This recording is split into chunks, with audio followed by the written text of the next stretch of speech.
campus librarian, Miss Teresa Richards, and Teresa is representing the campus librarian, Dr. Paulette Carr, and Teresa is the senior librarian and the head of the medical library. Teresa, please go ahead. Thank you, Professor Roy. So good afternoon, colleagues. I am pleased to convey greetings on behalf of Dr. Paulette Carr, campus librarian, who regrets she's unable to be here due to another commitment. So first, let me acknowledge Professor Roy, Director, Ms. Bennett, Assistant Registrar, and all the staff of the Office of Graduate Studies and Research, Dr. Busby Earl of the Department of Computing, graduate students and other participants in this webinar, and librarians and staff of the Mona Library. This thesis writing for academic success workshop is another collaborative session emanating from the long partnership between the Office of Graduate Studies and Research and the library. A partnership which has been strengthened over the years, particularly the last 2 years, because of the increased need for more personal or one-to-one engagement with our students. This particular initiative is led and developed by coordinator of the Mona Information Literacy Unit, Ms. Yolanda Tugwell, and Ms. Cameron Myers of the Office of Graduate Studies and Research. Another recent area of excellent collaboration, of course, being the 3-minute thesis competition. Librarians play an important role by conducting thesis consultation and scrutiny, and consequently impact the graduate student through these services. This is critical to the university and the campus's thrust for student success. In fact, the Mona Library's theme for this academic year is Relay to Academic Success from Orientation to Graduation, the UWI Mona Library charting the pathway for your success. Engagement such as this workshop is a library initiative based on a key goal of the library strategic plan for 2022 to 27, which is to champion learning and collaboration with stakeholders, that is students, staff, and the community. And this was developed with the UWI strategic plan, 7 key attributes of the UWI graduate in mind, and 2 of which are to be a critical and creative thinker and to be IT skilled and information literate. This workshop, therefore, is geared towards realizing just such objectives. And to that end, I wish for all of us and all here today an engaging, informative, and useful session. Thank you. Thank you very much, Teresa. So I'm just going to share my presentation and move into it.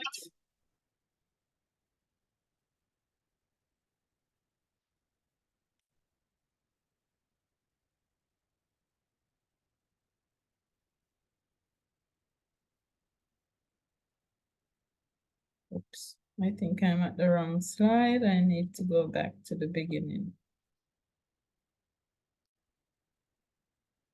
My apology. Right, so this afternoon, I'm going to talk with you a little bit about tips for writing your thesis and pretty much any document that you're going to write. As I've said before, I'm Marcia Roy. I'm the Director for Graduate Studies and Research, but I'm also a Professor of Molecular Virology. So when you look at your thesis, there are several things that you need to do. And I've been doing a lot of training as director, training supervisors on the campus, training across campus. And each time I have to do that, good afternoon, Aliza, I think about what my journey has been. Good afternoon. And it's wonderful. We have 196 people came, magnificent work, 97. Alisa, I have trained 20 graduate students, equal number of MPhil and PhD, and they all have been excellent students. So I'm just going to share with you a little bit about what I have learned over that time, all right? So the presentation is going to talk about the organization of the whole thesis and material within the thesis itself. We're going to talk about style and form and how to get started and how to keep going. And then I'll give you a little bit of personal advice. And I'm going to start with the personal advice. And I've learned this from my mentors. And every year, my students will do an annual report. So they will do a lot of demonstrating during the semester, and they're doing their research and they're writing. But at the end, in the summer, they are required, whatever information they have, to write it up, analyze it, and bring it. And I will review it, and then I will call them in and we will discuss it. And I love to see their transition and how they improve over the years. And eventually they're going to write something that is going to be perfect and I won't have anything to say about it. So that's what I advise. Determine what your timeline is and take a little bit of time out of that timeline to write up the material that you have, analyze it, do a discussion, take it to your supervisor, get some feedback, and the next time challenge yourself that you're going to do better. Now remember that your thesis is about a message. You're trying to give a message. Your style is about how you present that message. And remember, it's very important. So although I'm online, I'm wearing my confidence shoes today. You can't see it, but I'm wearing it. All right, because presentation is important. And the yellow suit, my mama made the suit, so that I have mama with me, so that makes me confident. All right. The form of your thesis is about the appearance of the message. So not just the message, but how you present it and the form in which you present the message. It's important, right? You shouldn't have any spelling errors. Your grammar and punctuation should be good because those things can be very irritating to supervisors and to people who are going to read your thesis. So the research paper or thesis is an attempt to persuade. You have a question or you're doing a piece of research and you want to persuade somebody that this is what you say it is.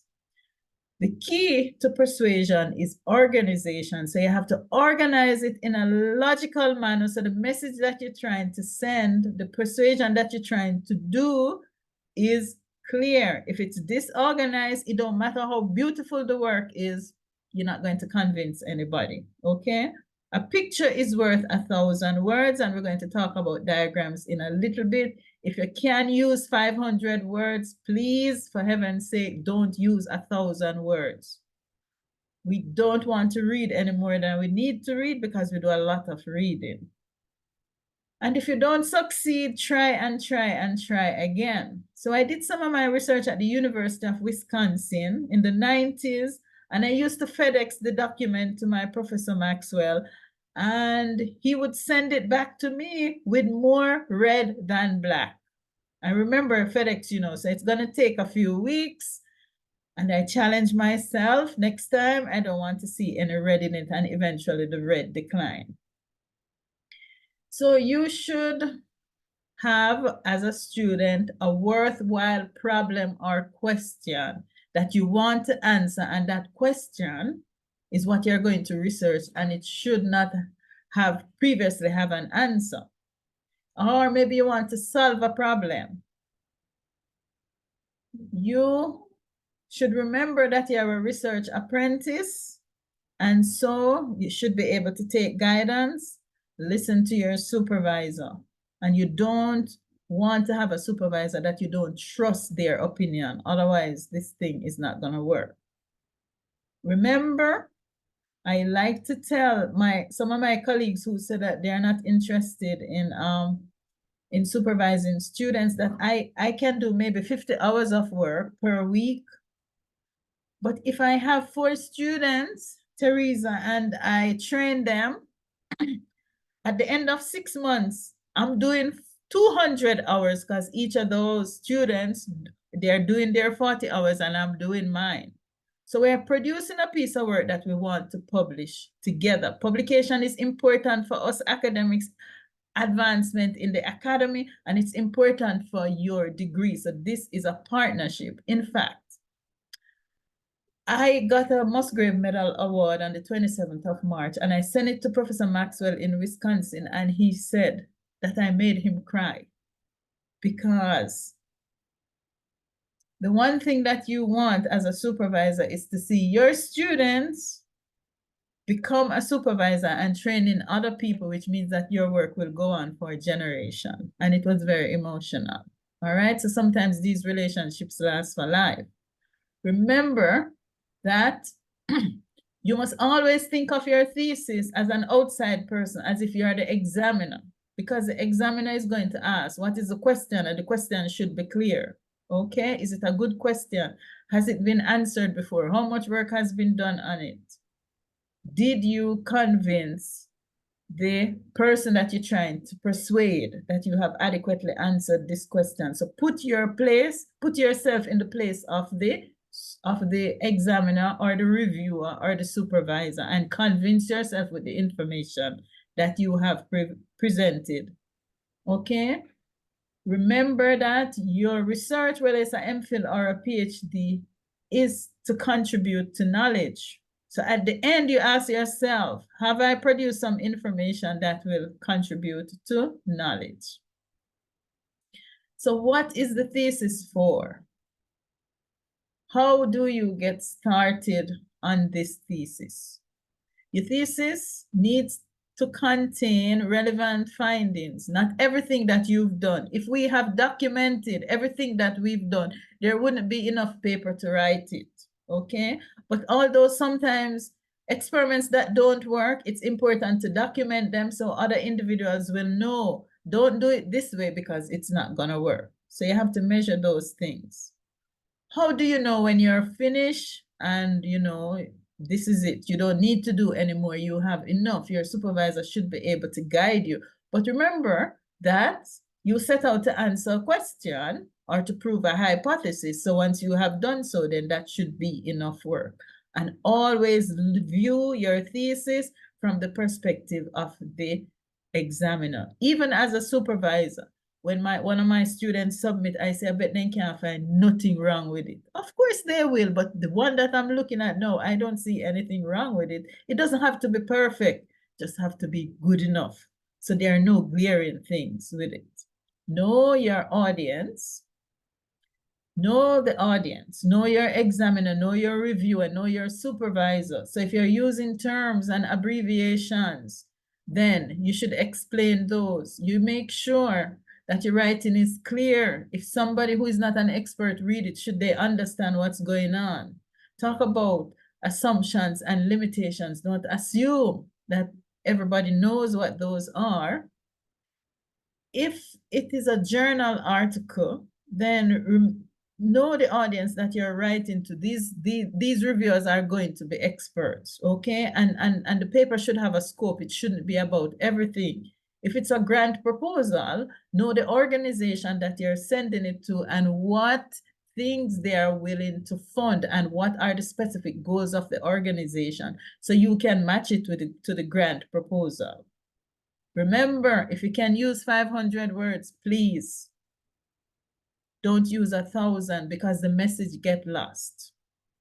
So you should keep in mind the organization of your thesis. So you need some background information. Then you are going to do some research and you're going to get some data, and then you're going to discuss that particular data. Not everything, not every journal article that you come across, you have to include in your literature review, just the relevant thing. For the research proposal, you're going to focus on just what the request is for that particular funding that you're trying to make.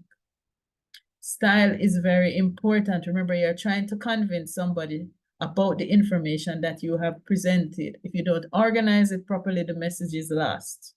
If you don't emphasize the right things, sometimes you have to repeat them, the message is lost.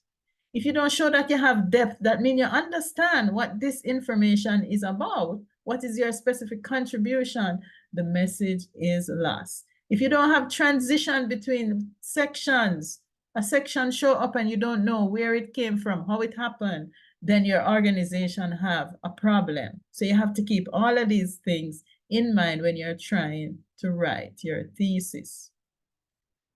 So how do you get started? You start by writing down the single most important concept. I'm a virologist, so I have a plant, it has symptoms, and I'm trying to identify what the virus is. Okay? Your critical observation and reasoning will help to support that important concept. Then you're going to get it organized in a particular way, and you do it in an outline. Then your outline will have several pieces, and then you expand on each piece in your outline. So you should have your methods. How did you achieve this thing? This is the observation that you found, and the interpretation. What does it mean to you? What does it mean in the large context of all the other work that has been done? You need to have a conclusion, and you notice that after you write your conclusion, then you go to your introduction, because your introduction is going to introduce what's in the thesis, and then you write your abstract last, because the abstract is going to explain exactly what is in the thesis. If you write your abstract first, and then your introduction, and then you put in your methodology, your results, and your discussion, and your conclusion, and then you go back but this abstract doesn't really represent what's in the thesis, or the introduction need a little bit of tweaking. So that's what we suggest. And don't worry about it, that it's not organized you haven't written it in a logical manner. You're going to organize it in the right manner. Remember that outline that you have, and you expand on the outline. Keep going back to it, because that helps you to focus, and you're not drifting off in areas that you don't need to be, okay? And document everything. Keep all of your publications, write them down, because at the end of 3 or 4 years, you're going to forget where some things are. For instance, in my role as director, I don't save any documents, I just give them to Cameroon, and when I need them, I ask Kem for them, because I save them on my computer, then I don't remember which file I put them in. And that's the truth, okay? And Kem is very good at finding it and bringing it to me. So this is how you're going to organize your thesis. You already know this, your abstract, and we're going to go into each of these. Your introduction, remember, this is not the lit review, this is introduction to the thesis. This is what you're going to talk about. Then you might need some background, and then you need the lit review, what work has been done. Then you're going to say what your problem statement or objectives or research question is. So my question would be, what virus is in this tomato plant? Okay, some people might have hypothesis based. Then you indicate what your methodology is, and that methodology is going to result in some data, and you present the data. Then you say what the data means to you, right? And the discussion is about what does this information mean in the scope of the large things that have been done around this topic. And the conclusion, what do you draw from this? And it shouldn't be more than a few paragraphs. And of course, you have your references. Now, remember, this structure is going to be similar for most traditional theses. Remember that you can also do manuscript style thesis, and we usually have a special workshop on that. It has been approved by the Office of Graduate Studies and Research. So if you want us to talk about the manuscript style thesis, then we can have a session with that. 265. Brilliant, Kim, brilliant. Remember your abstract, you're going to write it last. Your abstract should be about 1 or 2 pages. In fact, the thesis guide, if I remember, it should be about 300 words. And if you can find a paper from your field and just model that paper and see how they do it. You don't have to reinvent the wheel, okay? And the hardest thing for me is to start with a blank piece of paper. So if I have a model, if I have a paper that with an abstract similar to the work that I'm doing, then that's useful. Remember, the abstract is the first thing that the reader is going to read, the reviewer, the examiner, the supervisor, your colleagues, right? And if it's interesting, they're going to, wow, I want to see how she did this. So it must be impressive. It's a summary of the work, and it must have certain elements. Why are you doing this work? What are the objectives? What techniques have you used? And what are the main results and conclusion? That's the whole thesis in 2 pages. That's not easy. That's why we say write it the last, because you would have had lots of writing practice before you get to the abstract. Okay? Then you're going to do this one second to last, the introduction, because remember the introduction is going to introduce the thesis.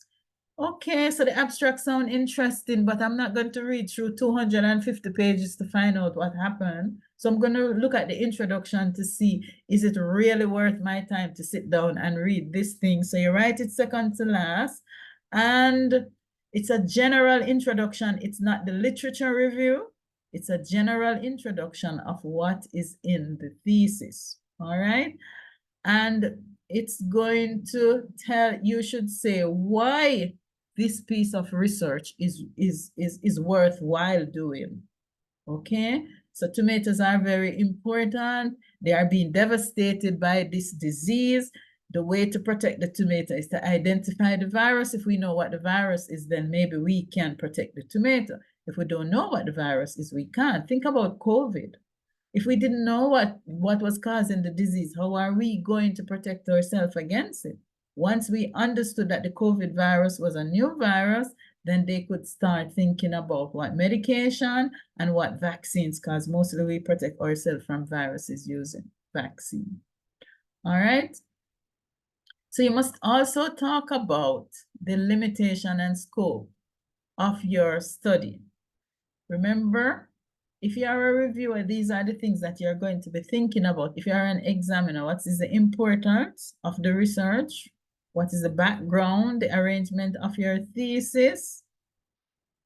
You probably have this information somewhere, because before you start doing this work, you have to do a proposal. So this information is probably in your proposal. So you're going to take the proposal and rework it, and that will help, okay? And it might contain a lot of references and citation, but that's all right. So some people don't understand when we say background, because the background is different from the literature review. The literature review is the work that has been done already. What is the background? Why is it necessary to do this work? You have to tell the reader. Remember, they start with the abstract, then they go to the introduction, and then what is the background to this thesis? If you don't pitch those information properly, then sometimes your message is going to be lost. Your reader too might be an expert. You know, I study one group of viruses called Gemini viruses, but there are so many viruses. I don't know about viruses that infect cocoa beans. So you have to tell me about viruses that infect cocoa bean. I know viruses very well. So you give the reader enough information so that they can understand what is in your thesis. So remember, the background is the third to last that you're going to write, because it's going to depend on what is actually in the thesis. Even though the person might be an expert, they might not be an expert around this area. So you're going to give them the information that they need to be able to to understand this work. Then it's important to indicate what the motivation is for doing this project. Why are you doing it? What is the important question that is going to answer? What is the problem that is going to solve? Remember, it's going to set the scene for everything else that is going to be in the thesis. The literature review is also important in telling you what other people have done. Not everything that has been done, but what is relevant. If you get in more than 50 pages, man, it's too much. Your message is going to be lost. I give my students, MPhil, you have about 30 pages. For the literature review for the PhD, 50 pages. Okay? I remember before that you would have had an introduction and a background. That's a lot of material to get through to get to the important part, which is the work that you have already done. So remember, if you can use 500 words, don't use 1,000. You must also, in your literature review, justify the specific techniques that you're going to use to solve this problem. All right? Then For you, remember that you have to keep on top of your field of study. You're always, remember when you're reading, you're learning, and it also is going to help you with your writing. If you understand how this material is expressed elsewhere, maybe it can help you with your writing. If you read a paper, just jot down a few little things. That's how I concentrate, you know? Just jot down a few things. Even if I'm in a meeting, I'm jotting down things just to make sure I'm concentrating and I'm hearing. That's how I listen. Make sure that you're cataloging everything. So when you need them, 2.5 years from now, you can find them. Please go and learn how to use EndNote. It's going to save you a lot of time and effort. Okay? And when you read something, make sure you understand what's going on. Read it again. Ask somebody if you're not too sure about exactly what the paper is saying. For material that you're going to have in your thesis, you are responsible for the material that is in there. You're responsible for knowing and understanding the material that is there. So don't take something from somewhere and you're not too sure exactly what it was saying, because an examiner might ask you about it and then you might get into problem. Remember that your literature review should be organized according to ideas, and it's not just about the papers. So I talk about geminiviruses and the genome and the transmission and all the plants that they infect, and I organize it like that. So I get all the papers about the genome and I read those and write that section, or I get all the papers about transmission and I read those and write that section and refer to those. So you must organize it according to your content, what you're talking about. Listen, this plagiarism thing is real, all right? I'm the one who have to look at all the thesis and make sure that there's no plagiarism in there. So you can't paraphrase. If you're going to take something from a document, then you have to put it in quotation. When you read, put the paper away and write what you understand by what it is saying, and don't be tempted. But sometimes they say it so beautifully, you know. But that's the only way your thesis is going to improve. And if you want to do this thing called science, and everything is a science today, and if you want to become an academic, if you can't write, you're not going to survive. So you have to learn how to do it from now. You have to put the information together in a focused manner. Remember, you're trying to persuade somebody of something. And eventually, it must show that you have a deeper understanding of the topic that you're talking about. Because eventually, you're going to have to communicate your new information that you have in the context of all the research that has been done around this area. You don't have to write about everything, every paper that you've read. Just talk about the things that are relevant to your point. So if I'm talking about viruses in tomato, leave the viruses in the bean and the cabbage and all the others. Just focus on the tomato virus now. Otherwise, you're not going to persuade your reader. Remember, we're trying to persuade. Your problem statement. What is the question that you're trying to answer? Okay? What is the hypothesis that you're trying to prove? It's important that that is very clear, and always go back to it, because in your conclusion, that's where you're gonna have to come back to. You should justify the work. Why should this work be done? Why do we need to know about the virus in the tomato? Because it's affecting the farmers, and when the farmers can't produce tomato, the price of tomato goes up and it affects all of us. Tomato is nutritious, good for your eyes, have so many nutrients in it. So you have to justify the work, and there should be a little bit of discussion about why it's worthwhile to do this research. I study viruses in tomatoes because I'm from St. Elizabeth, and when I go to collect samples, it's my neighbor's field that I go, and all of those plants are infected. So it was important to me personally to help to solve that problem. Okay? So your problem statement is important. Now, when it comes to your data, there is no standard way of of organizing it. You have to decide. So I have 7 students, all of them working on different viruses, and all of the thesis outlined in the same way. Come on, man, be a little bit creative. And think about how you want to organize yours, and eventually you see the differences coming out. You're going to have sections, and those sections going to have subsections. Don't try to make them too big. Break it up into small topics. It also makes it more manageable to read, and it makes it more manageable to write, and it makes it more manageable to gather the information that you need. And when you have finished a little subsection, you feel like you've achieved something. So then you go and tackle the next one instead of having a huge section and it just can't finish. Remember your methodology, your data, and your interpretation. Those are separate sections. So you have the methods, then you get some information from it, and you say what it means.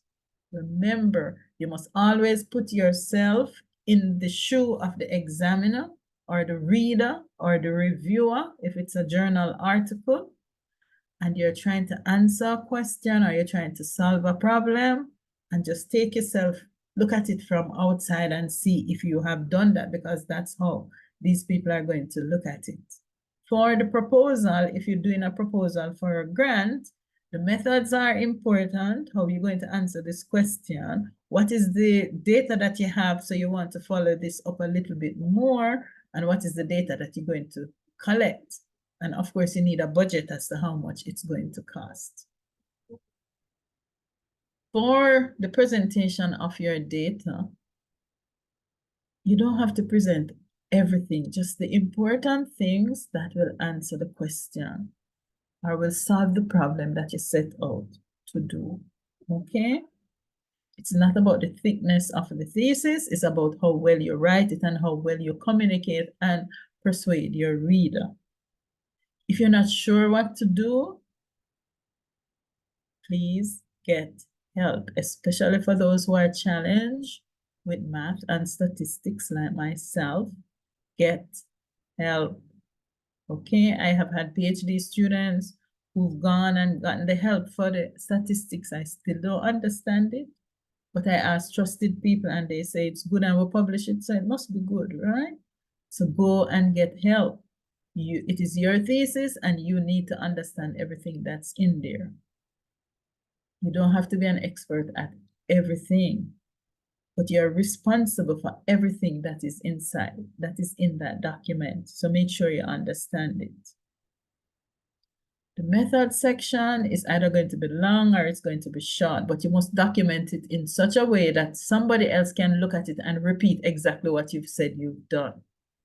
So you need to document it appropriately. In short sections, and remember that you must have a connector. That was, I did this, and based on that, I got this information. Figures, do your figures before you write the information. A picture is worth 1,000 words. And many of us have problems with writing.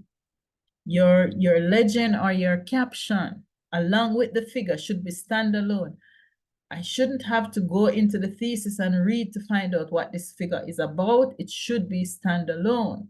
This is a map of so-and-so, and this is what it's representing. I shouldn't have to go into the document to find out what it is. And once you have that figure in the appropriate way, then you explain the information in the figure, not the other way around. Okay, and remember, your figure must always be indicated in the text. Figure 10, figure 12, this is the one you're talking about now. Don't forget. Write your text around the figure. The discussion probably is the hardest part, but you should have been thinking about this as you go along, as the research is happening. This is really going to show the metal that you're made of, the discussion section. What does this information mean to you? In the broader context of all the work that has been done, this is your contribution. What does it mean to you? You have to say that. And of course, you would have started with a problem statement. How is it connected to the problem statement? With the conclusion will come. All right. This is the last thing you're going to, well, the second to last thing you're going to write, the third to last. So you must talk about your specific contribution, future work that you want to do, and it must be short and concise. Several paragraphs, a page and a half is not a summary of what went on in the thesis. We've already read that.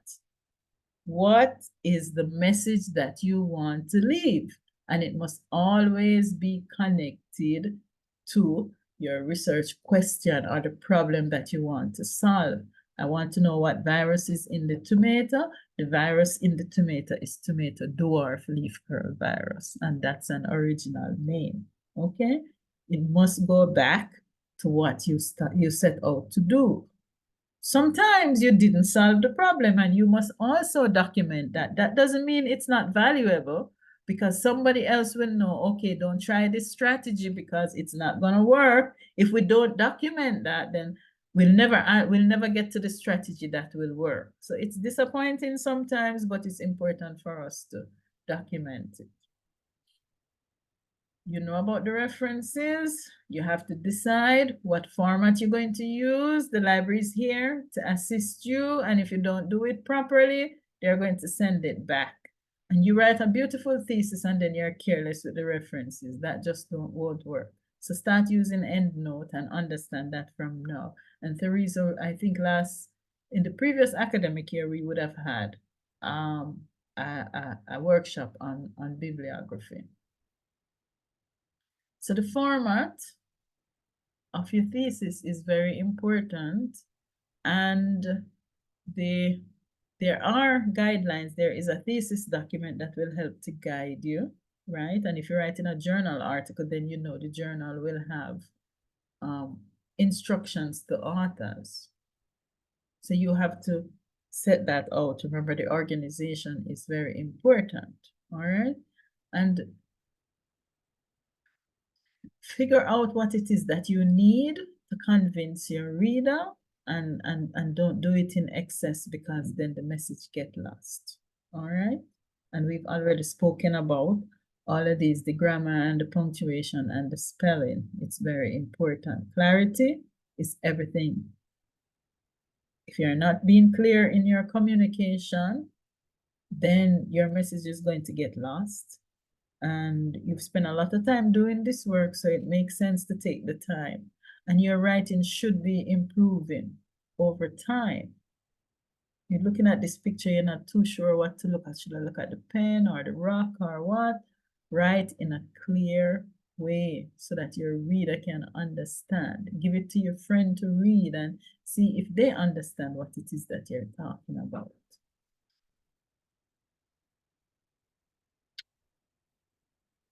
Remember that you must always be focused on where you started. What was the question that you want to answer? And don't have too many unnecessary components again, so your message get lost. And don't talk about things that you don't understand. Make sure that it is clear. You must always be professional. That's very important. And remember to go back. Go back to your outline. Remember, you have several subsections, and each subsection, you have a little point.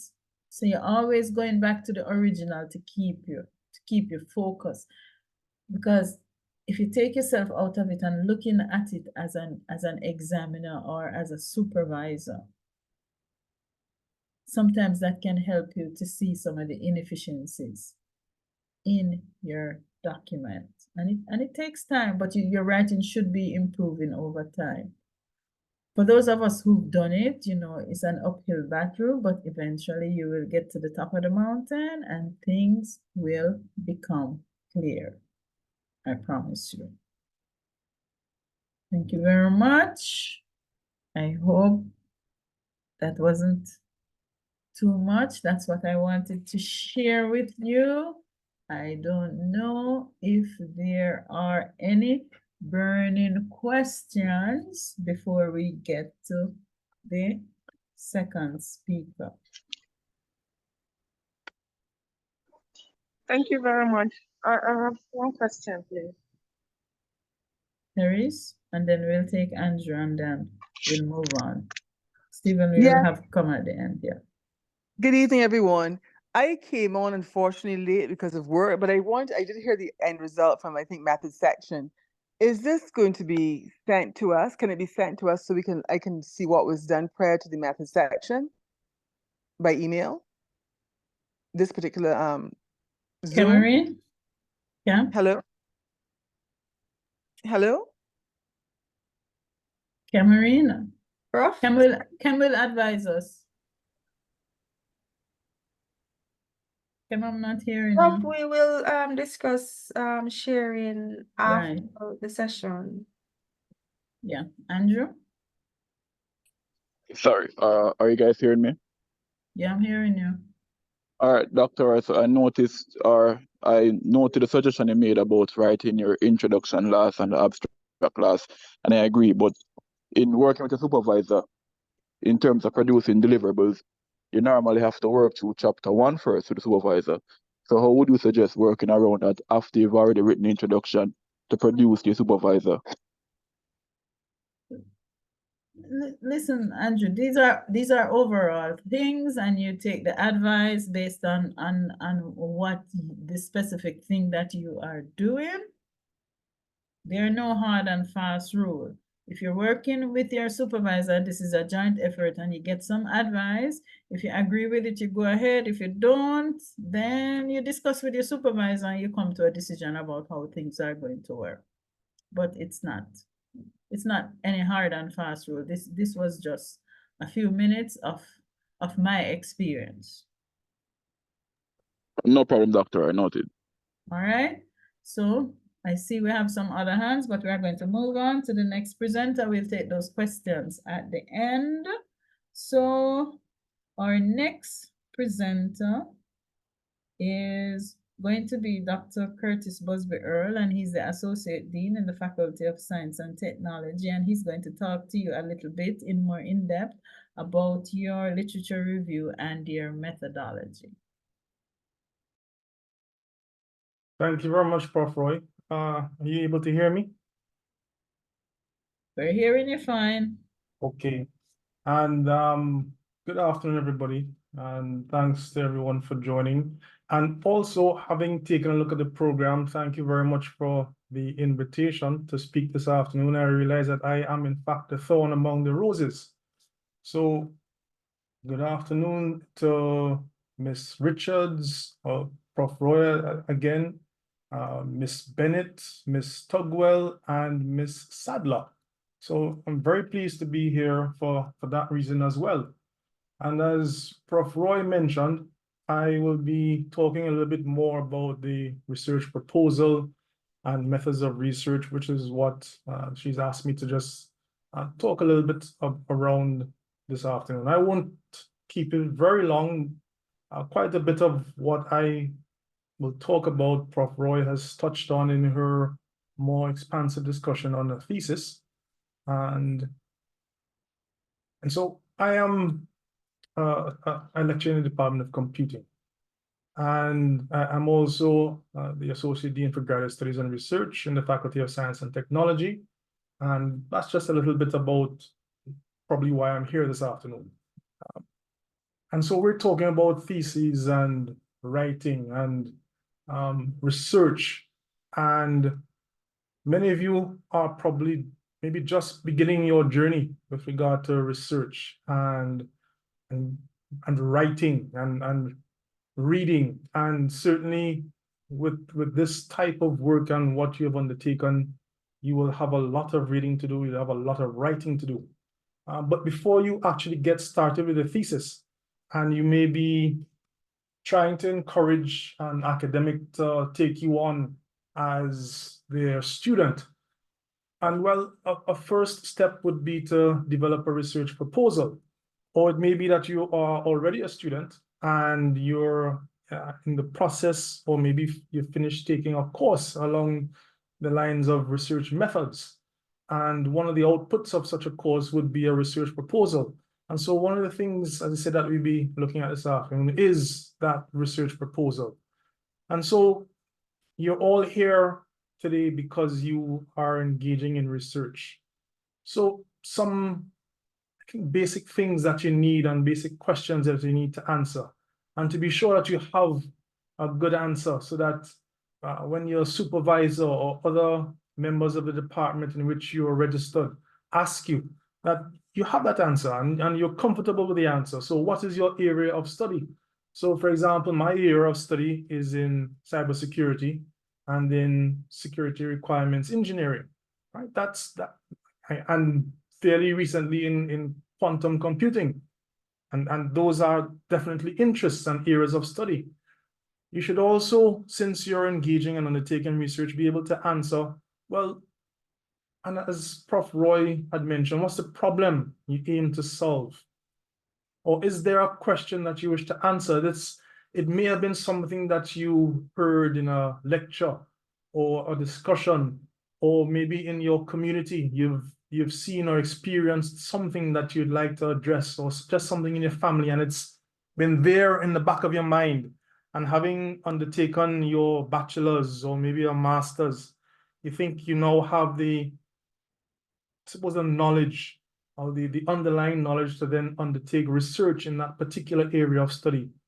And so that's maybe the underlying reason why you want to engage in it.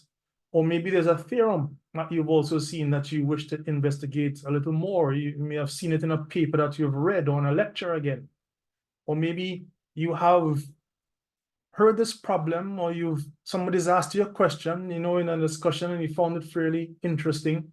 And maybe immediately or sometime after, you developed a hypothesis. And you think that, well, you're onto something. And maybe you want to prove that your hypothesis is actually correct. And it would explain the answer, the solution, or the question, or the problem, or something. Or maybe something that you've observed, or something that you've read that has been observed, and you'd like to replicate it and then provide an answer to it. Well, all of these are very good reasons for undertaking your research. And as you'll see at the very end of what I'm going to tell you this afternoon, it's very important that you find something that interests you, right? And I'll tell you why in a bit. So also, why is your proposed solution or your answer, your theorem, or your hypothesis important? Not just important to you, but important to others in your chosen discipline, important to others in your community, important to others in your country, in your region, right? Your research is something that should be of interest and of significance and relevance. Okay? As Prof. Roy also stated, it should not have been solved already. So it could be that you have a different spin on an answer, but a thesis and research is not something along the lines of just stating your opinion on something that has already been proved. It's finding a solution to something that has not yet found a solution, or a solution has not yet been shared, right? And so that's also why it's very important, as we'll see in a little bit as well, to take some time and ensure that your literature review demonstrates that you are very much aware of the area in which you have chosen to undertake this work. And then, will it add to the existing body of knowledge in your chosen area of study? Remember, it has to be meaningful. It has to be of some importance and relevance. And so take the time, make sure that it is still something that is unanswered or something that is of interest. And again, as we'll see when we're looking at things like references, you are going to encounter journal articles, you're going to encounter books, you're going to encounter many MPhil or master's theses, you're going to encounter many other types of publications, conferences, right? Certainly if you're in the field of computing and computer science and so on, conferences are very important. And so you want to go through and make sure that your chosen references are up to date. You are going to find some seminal papers, that's fine, it's good to include them. But also by including more recent and relevant pieces of work, it shows and demonstrates that your work is still very much at the cusp of interest of those that are trying to find answers or solutions to this particular area. And so it's very useful to do all of this at the start and think about it.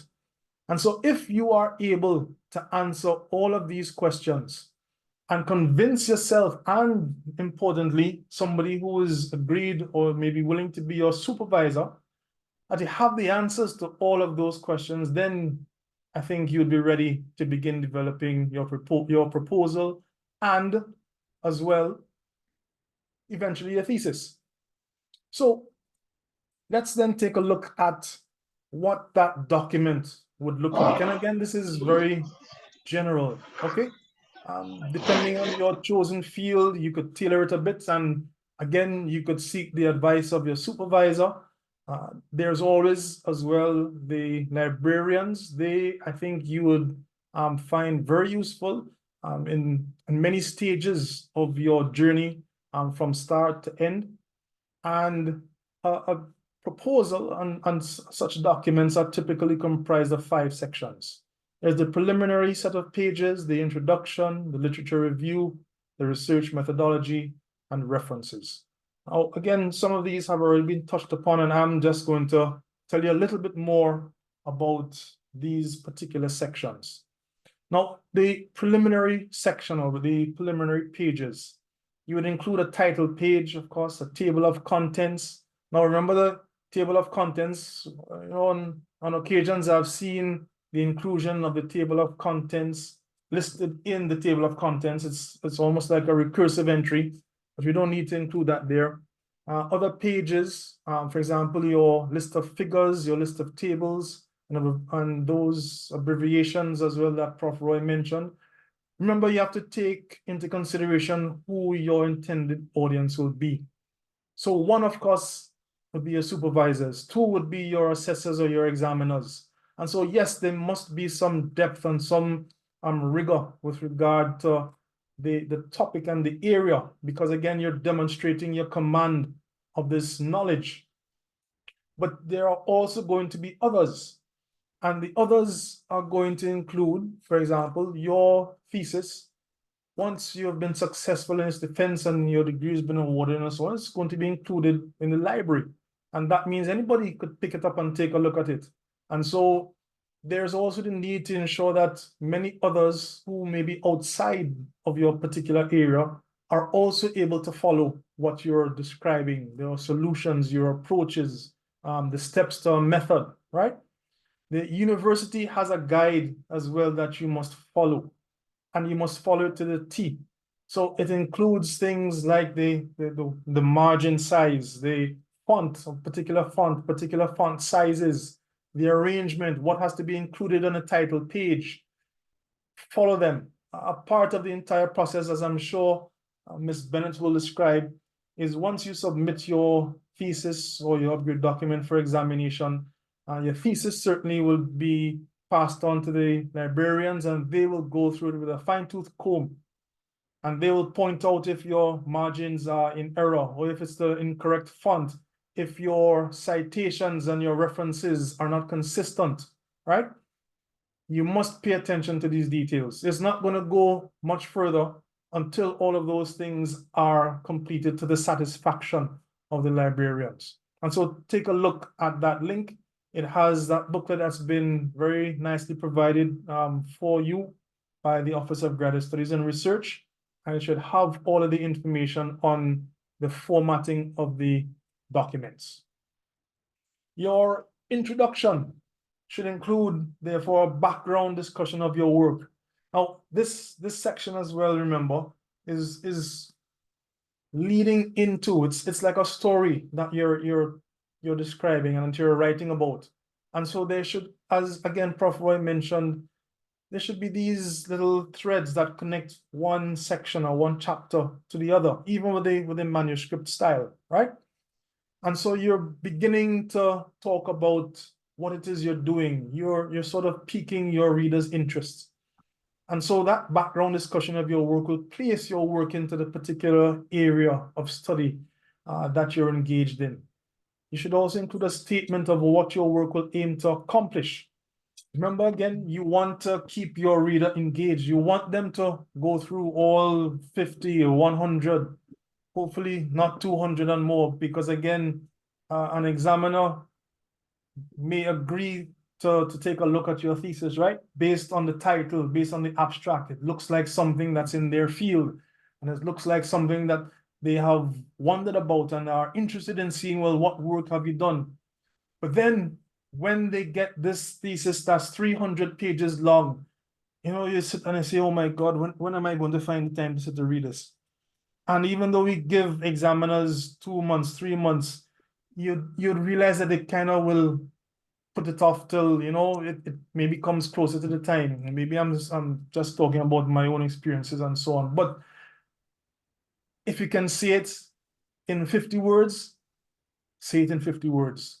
Keep the rigor and so on, but and keep to the topic. But again, think about who it is you're writing this thing for.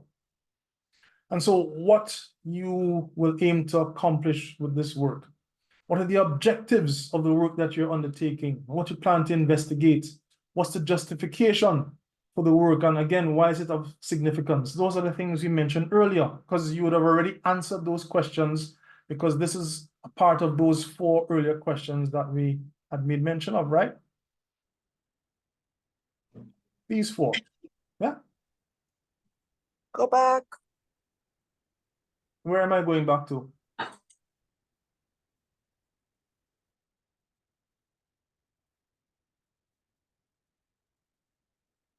Right. So, and then finally, there's the scope of your work. You will find oftentimes, now once you have discovered something that really holds your interest, you could sit and read and write about it almost incessantly. You will find yourself, student of mine, we used to talk about these things, and he had this saying, "Oi, octopus, I'm out at sea." So what do you mean? Well, he started reading this particular paper, and he found something of interest in that paper, and that led him to another article, which led him to another article. And maybe 5 articles later, he's on an almost completely different topic. No less interesting, but still he's out at sea because there's so much that interests him. And you will find more likely not the same. So scope your work, try to narrow it down. You're going to start basically talking very generally in the introduction, in the literature review, but as your proposal, as your thesis develops, you're going to narrow it down, because you'll find, remember, that having written your thesis and being awarded your PhD, you become an expert at a very small area, a very specific area in that general topic or that general discipline in which you have placed your work, right? So you don't want to end up spending more time doing all of this because you didn't scope your work appropriately. Take the time in the beginning, know what it is you're doing, try to keep focus on it, find the papers that are relevant and include those, okay? Literature review then takes it a bit further. So having placed your work, you then want to show that you are au fait with the contemporary knowledge. And you also want to sort of prove that what it is you're undertaking is still very relevant. And so you want to show your contemporary knowledge of your chosen area of study. You also want to do that by discussing what others have done or that they are doing at present in your field of study. And so in your thesis, you should demonstrate that the work of others is known. You don't want to be replicating what someone has already done or is already doing. Now, remember, when you're scoping, you want to find that problem. Somebody may be in a similar field, but may be addressing a different, albeit related problem. You have to show and you have to differentiate your work from what others are doing. And you do that by showing and including the work that is being done. You have to demonstrate that you comprehend and understand what is being done in your chosen area, because remember, you are working towards becoming an expert in this particular chosen field of study and this particular area. You want to know and show that you are able to apply what has been done to your work where appropriate. You want to show that you are able to analyze what has been done. Remember, by undertaking research, you are demonstrating to your examiners and to others, your contemporaries, that what you are able to do is to find a problem, describe that problem, analyze that problem, and develop a solution, right? Hence the synthesis and the evaluation of what others have also done. This all now sets the stage for what you will be doing in your chosen area of work and in your thesis. And then you need to decide on your methodology or how you went about conducting your research. Now, this is important because in many aspects, certainly in science and technology, medical science, social sciences, and so on, your approach needs to be able to be replicated. We need to be able to see that what you did actually has some merit. And why? Because we want to know that how you arrived at your solution was methodical. In the case of science and technology and so on, was scientific. It can be reproducible, right? And so there are a few approaches. I'm going to look at basically three of them, right? The three, again, general approaches to the research methodology.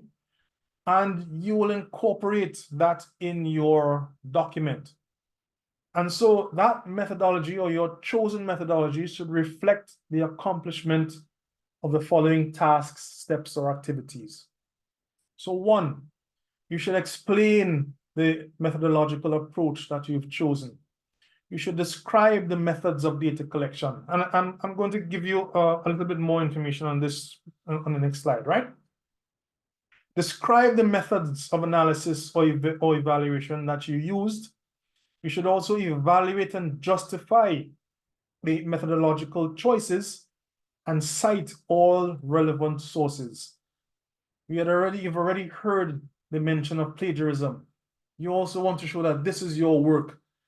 You could, of course, take data, and the data, again, should be yours, but you still want to show that you are able to take that data and interpret it and evaluate it and use it to support your hypothesis or use it in support of the development of your solution, right? This is your work. You want to show that it is your work. You also are going to have to basically prove that it is your work. You're going to prove it because there's going to be an oral examination where you will have to discuss what you've done. There'll be questions that are posed to you. You have to be very much in depth and knowledgeable of your data, what you did, how you interpreted it, how you arrived at your solution, how you arrived at your methods, okay? So it all, again, starts with the general and ends up with you focusing on the specific. Now, the references. That section, again, would include all of what you would have made reference to in the uncited, in the introduction, in the literature review. We tend not to include citations and abstracts, right? Again, that's just maybe usually between 200 and 300 words, but you don't tend to make citations in the abstract. And so cite all of your, in all of the rest of the documents, the conference papers, the journal articles, the books, the chapters, and so on. There are a number of styles. I saw in the chat before I started that someone was asking about the APA style. Now, there may be specific or recommended citation styles for a particular discipline. So for example, in computing, where we're very conferences are very important to us. You'll see probably that IEEE is very widely used, but that's not really necessarily widely used in chemistry or in anatomy, right? There are, however, other styles that are fairly widely used. For example, Chicago, there's Harvard. If you're uncertain, you could, one, again, check the library, or two, start by asking your supervisor or your HOD or your graduate coordinator in your department, right? Don't just assume that from what you've read or so that that's the style. Ask.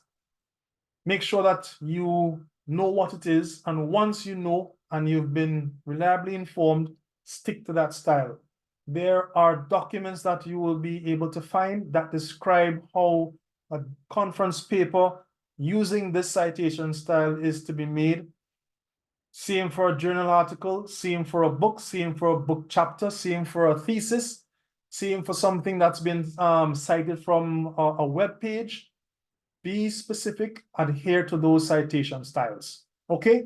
And that style is simply a standard that's used to format the information, including how the references are ordered in that section. So for example, it could be straight bulleted points that are alphabetically arranged and enumerated, or they could be numbered, right? That depends on the style.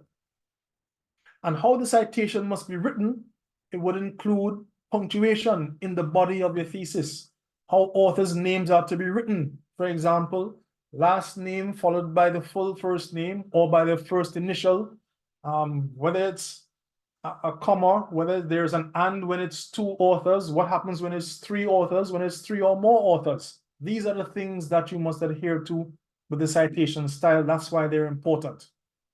Now, with the research methods, there are three broad categories. There's qualitative research, quantitative research, and design science. Qualitative concentrates on the collection and analysis of subjective data, which is usually surrounding people's perceptions. The qualitative research is intended to gain greater insight into those perceptions, provide explanations of why those perceptions exist, and hopefully gain some knowledge. Quantitative research methods concentrate on what can be measured. That involves the collection and analysis of objective data. If you're out in the field, you maybe run some tests. They typically therefore incorporate mathematical tools and techniques, which would include, more often than not, statistics, some discrete math. It could include calculus, depending on the nature of what you're doing. And so, since these two are typically the most common that you would see, here's just a comparison between qualitative and quantitative research. With the type of reasoning, you find inductive reasoning is what's typically associated with qualitative research as opposed to deductive reasoning with quantitative. With the actions, we usually only describe an action in a situation with qualitative. With quantitative, we test relationships between the concepts on performing some particular action. The outcomes with qualitative research include the illumination of the situation by adding examples or the acceptance or rejection of proposed theories. You can take a look at these for a bit more on the detail. And then the final approach is the design science methodology. And that's the creation of some IT artifact, which typically would include a prototype as a proof of your concept or proof of your solution and that it works. And an artifact doesn't have to be code, right? It could be some sort of construct, for example, an ontology or some other arrangement or vocabulary of the domain of your work. It may not have existed in this area before, and you are the one that had noticed it and you're the one that's developing it. It could be a model, which would be a set of propositions or statements that express relationships between constructs. It could be a mathematical model, right? It could be a method or a set of steps used to perform a task, and it could be some sort of instantiation or operationalization, of constructs, models, and methods. Any of the above could be used in your work. And so just to to wrap up now. And thanks very much for your patience and your time and your attention. Research is conducted for one or more of the following reasons. One, to find facts, which is a descriptive reason. The other is to identify patterns. It's more exploratory. You can explain why or how something happens. That's analytical. It could be to forecast the likelihood of some particular event or the occurrence of something. That's predictive. Or it could be to improve some sort of current professional practice or scientific practice, and that's more along the lines of problem solving. But whatever you do, and this is where I said we'll come back to the reason for finding something that would hold your interest, is that research takes time and effort. As I said, there's a lot of reading, there's a lot of writing, there's a lot of analysis. And so therefore choose something to investigate that will likely hold your interest for some time. You may find that when you just start and you're just starting with the proposal, that there's something else that catches your mind. You could, once you've not, had that particular title or your area, you've not quite decided on it categorically. There is some time in the early stages to change it, right? But once you have decided on it and you've written this proposal and so on, make sure that it's something that will hold your interest for some years. So on that note, thank you very much, ladies and gentlemen. I will hand back over to the chair. And if there are any questions, of course, if we have the time, I'll be more than willing to answer them if I happen to have the answer for it. Thank you, Curtis. We'll take one question and the others will wait. Who is first? The information is going to be available on our website. And Curtis, we had 300 participants. We're full to capacity. Oh, okay. All right. Well, thanks again very much. Sorry, hello. Yes. Hello. Hi, thank you very much for this very informative presentation. For me, it's on a very opportune time because I'm actually trying to write my MPhil paper. However, a question, I noticed that I think both of you are in the sciences. I'm in social science, and I'm actually not at a block, but I'm at a section called the theoretical framework, where I'm doing the theoretical framework, where I'm trying to use a set of theories to rationalize what my paper. But it is taking me such a long time to trod through this. And I want to share that, but I came upon a thought today, and I wonder if I'm the correct path, where I'm thinking I'm probably trying to put too much emphasis on the theories. Well, or for instance, I'm saying I'm using as a theory cultural theory.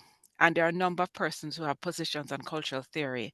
And I said today, I'm just going to choose one person instead of trying to summarize what cultural theory is and everybody's view and everything, because everybody's position is different. But there's one person who I feel very comfortable with. And that's the person I'm going to go ahead with. And I'm just hoping that I'm on the right path. So that's my question. That's my question. Thank you. Sure. Well, I'll just make a comment, Prof. Roy, if you like, you can, if you don't mind. It sounds to me that you are very much on the right path, because earlier I had stated that you're going to start in a very general sense. And so you're actually, as you described, looking at all these different theories that exist. And some you may find fit well into what it is you're investigating.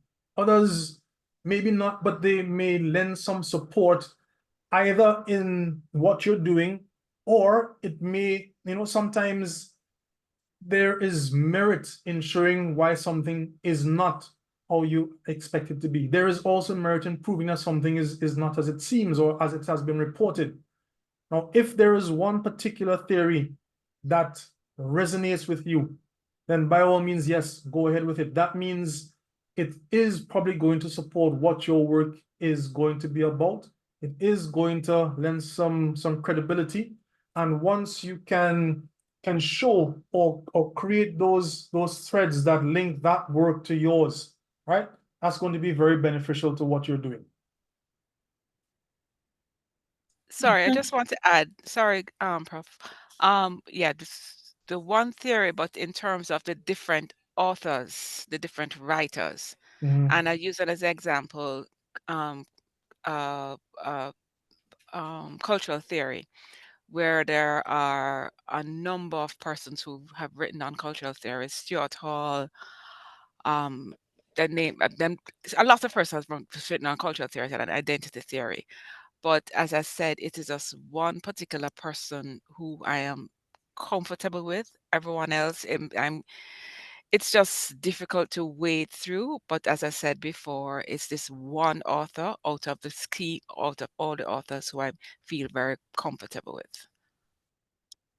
Delia, have you checked with your supervisor, your co-supervisor, your advisory committee? Have you gotten their thoughts on it? I'm going to do that because when I realized that I had that stumbling block, and I said those are the thoughts I had today. So that's my next thing. But since I had this opportunity to discuss it, I said, let me just use this as an opportunity to just put it out there. But I'm going to do that. But I Yes, said, let me listen to you guys first and then move to the next. Thank you. I think that's very much the next logical step to have a chat with your supervisors. All right, thank you very much. So we're going to move on to Miss Georgia Bennett. I call her my GB. GB is the Assistant Registrar in the Office of Graduate Studies and Research. And I don't do anything in this office without checking with GB. So anybody think they can put a wedge between us? It ain't gonna work. Okay, students try to do that all the time. So GB is going to tell you a little bit about, let's see, submission steps for examination of your thesis. Listen.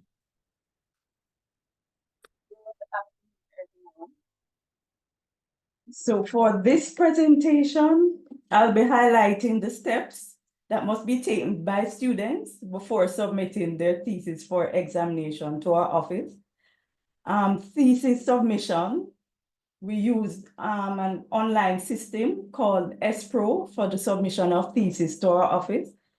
I'll also look on some examination procedures, examination fees associated with the thesis examination, as well as deadline dates. So the first one, steps that we always encourage students to do before submitting their thesis for examination. The first one, students must ensure that their registration is up to date. Secondly, students must ensure that they're registered and completed the correct number of credits for the taught graduate level courses. MPhil students must complete 6 credits and PhD students 9 credits. Students must ensure that they have registered and completed their research seminars. MPhil students must complete 2 seminars, PhD 3 such seminars. Students who have upgraded from MPhil to PhD, they can use their upgrade seminar as one of the seminars. However, it must not be their final seminar. Candidates enrolled in the professional doctorate are to observe requirements specified in the faculty regulations. Number 4, students must ensure that they have completed the application for examination of thesis form using the Graduate Studies Thesis Tracker, which can be accessed via SAF. This form must be completed 3 months before you're ready to submit your thesis for examination. And this will allow for the nomination of and approval of your examiners before you're ready to submit your thesis. Students must ensure that the title of the thesis is the same as the one included on the application for examination of thesis form.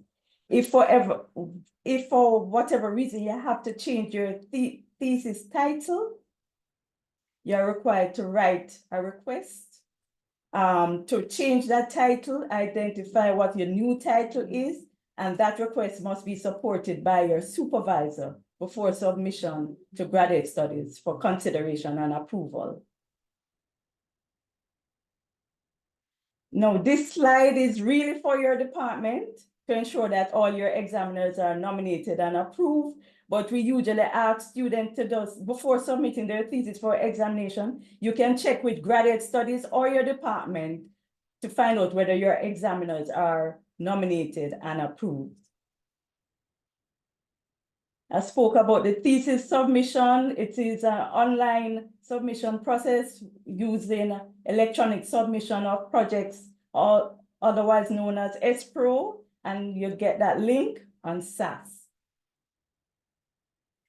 On the day when you're ready to submit your thesis for examination, you must upload to SPRO your thesis, your certificate of completion form, and I'm going to just ask one of my team members to drop the link to that form in the chat. The form can also be found on our website. You must upload the examination payment receipt, your ethics approval letter, if applicable, your Turnitin results, your publications, if applicable. Examiners are normally given 2 months within which to send their report to us, and we start counting the 2 months when we have sent off, the day we send the thesis to the examiners. Oral examinations will be held within 1 month of receipt of the written reports of all the examiners, and our office normally communicates with your deputy dean about to set up your thesis, your oral examination. And once we ask the deputy dean to arrange for your oral, the deputy dean will in turn communicate with you regarding the proposed date and time and your availability.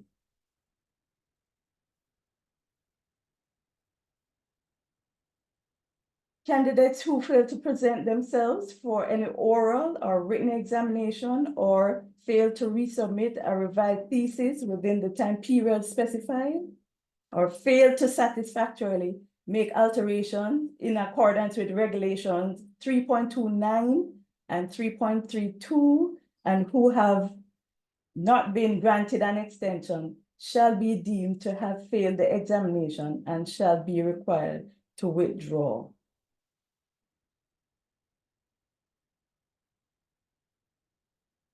So this diagram shows the route that is taken when your thesis is submitted for examination. Details at what happened at each stage can be found in your thesis guide. And I'm also going to ask one of my team members to just drop the link to the thesis guide in the chat.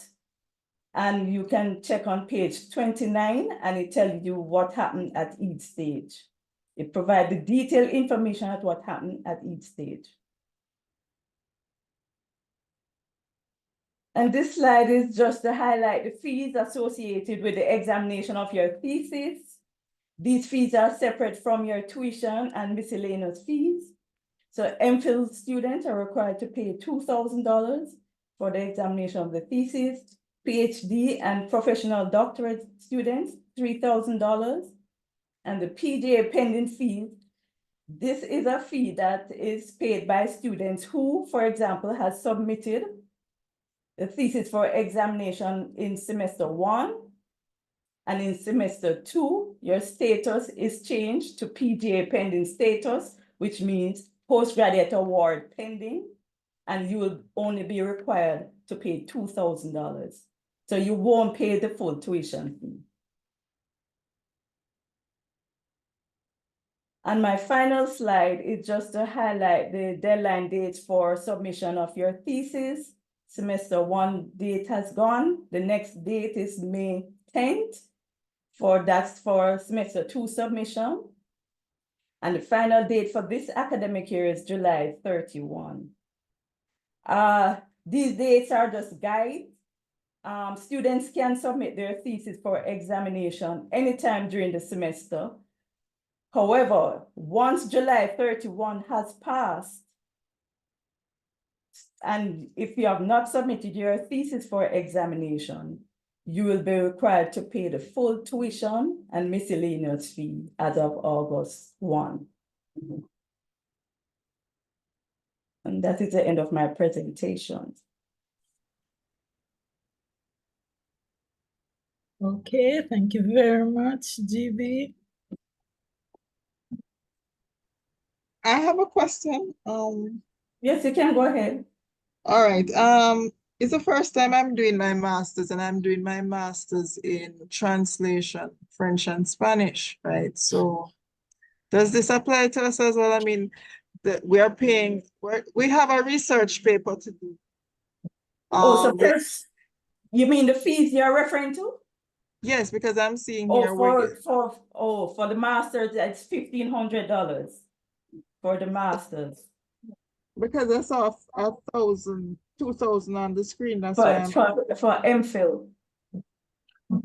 so for the MPhil, it is $1,500. No, for the masters, it's $1,500. For the MPhil, it's $2,000. For the PhD and professional doctorate, $3,000. Because I thought all this was included in the tuition. No, no, it's not. Because I'm saying that if it just I don't know if everybody attended this training, because I'm saying, what about people who did not attend this training? I mean, it was sent to my email, so I took the time to attend. But what about people who haven't attended? So they're going to inform that they have to pay an additional $1,500 for submission of thesis. Submission of your research paper. So Oh, persons who are doing research paper, apart from the MA Cultural Studies students and MSc Nutrition students, all other disciplines submit at their department. oh, Not graduate studies. not graduate studies. But the other thing is that you've mentioned that we're supposed to submit it via SPRO. So is there any Right, so that is different for the research paper. That's different for the research paper. You don't, So there's a physical form on our website. there's a which form? There's a form on our website, Yeah. application for, I don't remember the exact name, but it talks about a research paper. I could look for the link and drop it in the chat. Yes, I would appreciate it. Yes, I'll do that. Because so SPRO doesn't apply to us? It only applies to MPhil, PhD, professional doctorates, and students who are in the MA Cultural Studies and MSc Nutrition program. Okay, because the other thing is that our supervisor is overseas, or our supervisor is an honorary supervisor, in the sense that she has left UA and she's now lecturing at an Irish university. Okay.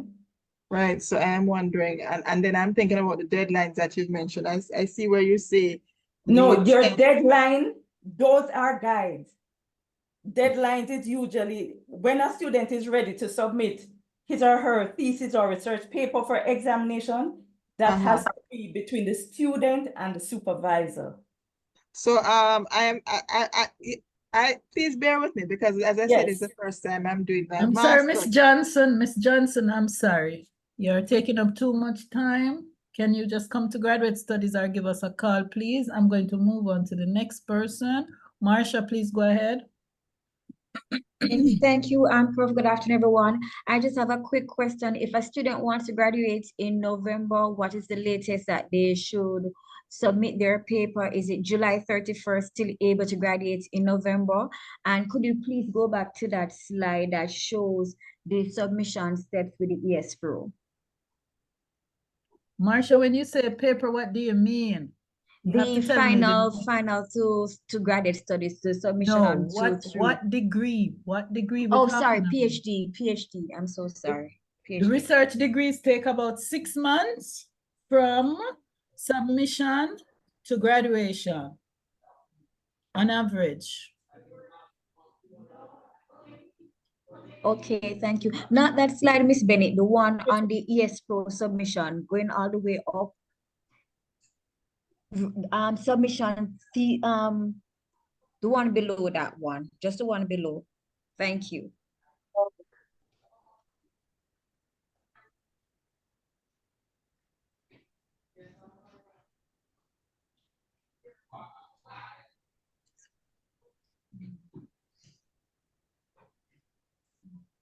All right, while Marcia is viewing that, Gersha, can you go ahead, Thank you. please? I will take one more and then we'll move to the next presentation.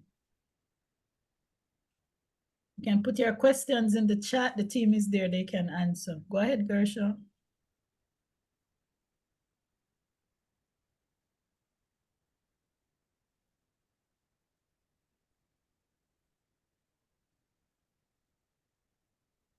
All right, Gail, Gersha is gone.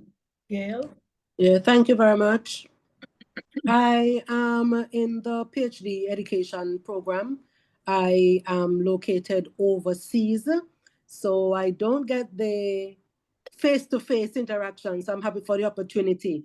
I submitted my application for thesis examination to the education today for the signature of the head.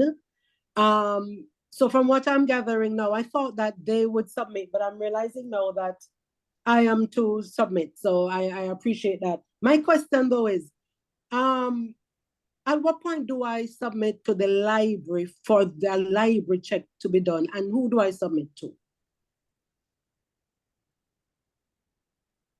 So the library can respond. I will give that information in the presentation, the next presentation. So just listen for that, please. All right. Thank you very much, Ms. Tugwell. So your presentation is next, thesis consultation and thesis scrutiny tips. And Yolanda Tugwell is the librarian and coordinator for the Mona Information Literacy Unit, a public service at the main library. Please go ahead.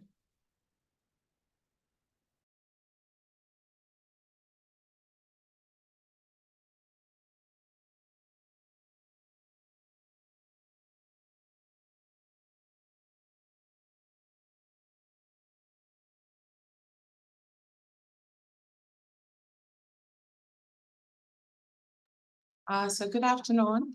As Professor Roy indicated, I'm Yolanda Tugwell, and I'm in the main library at the University of the West Indies, Mona.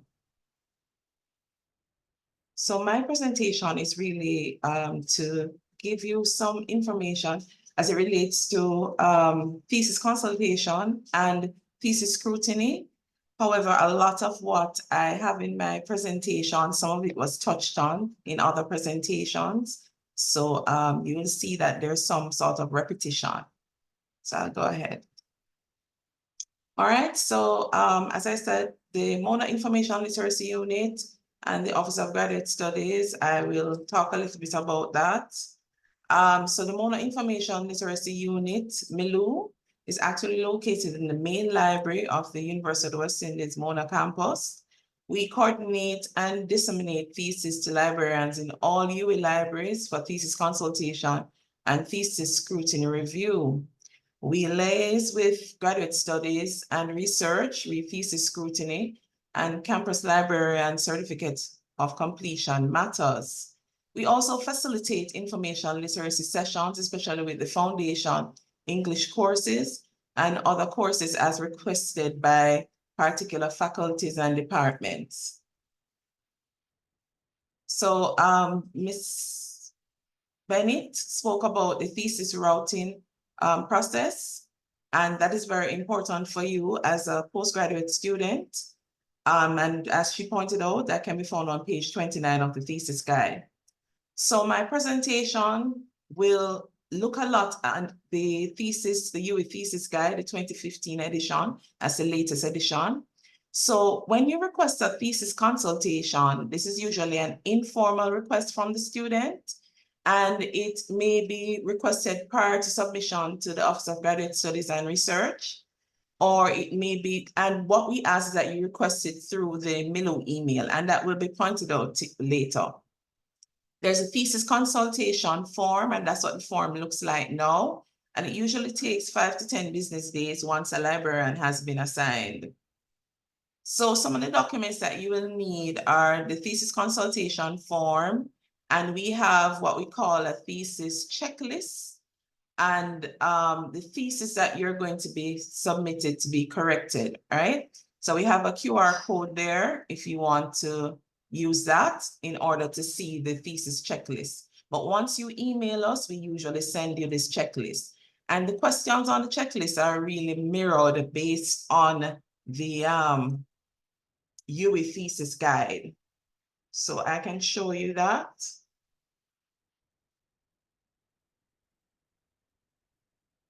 So this is what the thesis checklist looks like. And you'll find that it asks you questions as it relates to the thesis guide. Now, a lot of persons, they tick off everything, but in the end, what happens is that they have not really looked at it. You know, we realize that there are things that are not addressed. So we want you to take careful note of it when you send us requests for thesis consultation to help us in the process. You know, it's your responsibility, it's your paper. So we ask that you help with this process. So moving on. So the thesis scrutiny is a formal thesis request, and this comes from the Office of Graduate Studies and Research after your first submission. Has a longer turnaround time, and usually an individual report is given which highlights areas to be corrected, all right? And that report is shared with you to graduate studies once it has been submitted to the unit. In addition to that, what will happen is that the thesis consultation and thesis scrutiny really entails librarians checking the thesis for formatting issues as it relates to the UE Thesis Guide 2015. And several times persons alluded to the thesis guide. So this is what the picture looks like of it. And that document can be found on the Graduate Studies website. And I've also included a QR code if you want to use that to actually go ahead and see what the thesis guide looks like. The thesis guide, as was pointed out in earlier presentations, is going to be your Bible once you are doing your thesis. So in addition to the citation style that you will choose, and there are 4 graphics there with 4 of the popular ones that are used. So you want to make sure that you are using the correct citation style. And I remember Dr.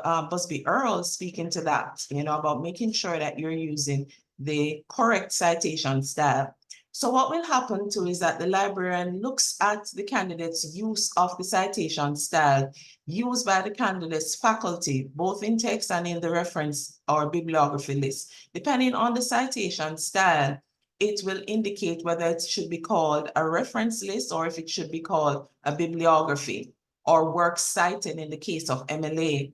Now, the UE Thesis Guide will supersede what your citation style says for issues such as your spacing, your figures, your tables, things like that. All right, but your reference list should mirror whatever citation style you're using in terms of the spacing that is being used. So you want to make sure that if you're doing a traditional thesis, that your margins, and the thesis guide points that out, 2 inches to the left for binding purposes, 1 inch on all other margins. So the top, the right-hand side and the bottom should be 1 inch, right? And you want to make sure that the preliminary pages, and that was pointed out earlier, those begin your thesis, right? So I'll talk later about the abstract. What happens is you have your title page, and even if you're doing a manuscript-based thesis, this section of it has to be done, right? So the preliminary pages has to be included in your particular thesis. So it must be single-spaced, except if you have a preface, And of course, you must have a table of contents. So the table of contents would be 1.5 spacing, all right? Now your pagination begins with Arabic numerals in the actual text of the thesis. So before we're using Roman numerals for the preliminary pages, except those pages highlighted, and then the end pages as per citation style guide being used, right? So this is a representation of the actual title page for someone doing their MPhil and PhD thesis. So as usual, as your persons were telling you, you have the title of your work, which must be in bold centered capital letters. You have the area there about the thesis, and notice the lines. It says a thesis, and it says submitted in fulfillment of the requirement for the degree of, and you put the degree in the last line there, of the University of the West Indies. It's important to note that it's the MPhil and PhD thesis persons who will use by, all right? So by is used there, preceding the full name of the candidate, inclusive of middle name, all right? Then the department information, the faculty, and the campus is put on the left at the bottom of the page, all right? So this is another example here, but this one is of the taught masters, research papers, projects, etc. And as Ms. Bennett pointed out, a lot of those will be submitted to your departments, right? So it's not necessarily going to go to graduate studies. She alluded to the two degrees that actually, two masters that actually go to the Office of Graduate Studies and Research. Notice that one of the differences here on this page is that you don't have the by above the candidate's name. All right, so you have to make sure that you look at the thesis guide. As I said, it's your little Bible for now. And this is page 27 of the guide that you want to look at if that is your particular situation.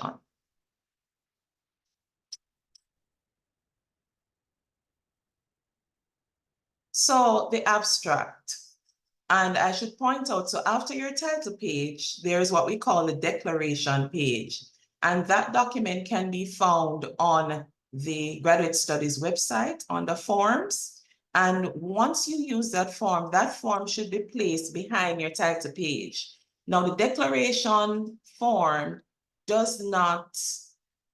it's not numbered, right? But it's placed there and you are actually completing it to give permission for that work that you do to be put in the library's collection, right? So that someone else is able to see your work. So you want to make sure that you do that. And when you're doing your CDs, you want to make sure that that declaration page is there, right? This is an example now of the abstract. This is your first numbered page, right? Thesis guide points that out. And again, it's in bold centered capital letters. So all your major headings will be in bold centered capital letters.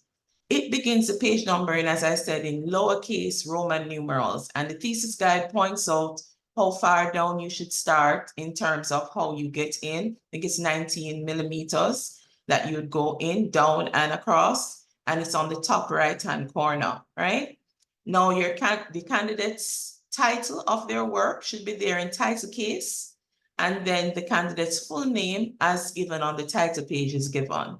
This is a single space document. It is 1 page, 300 words maximum. For the keywords, suggested that you have around 10 keywords. It can be less, okay? But not to go away with all these keywords. Just try and make sure you satisfy what the UA Thesis Guide 2015 states. So there are figures, tables, and illustrations that you will include in your work.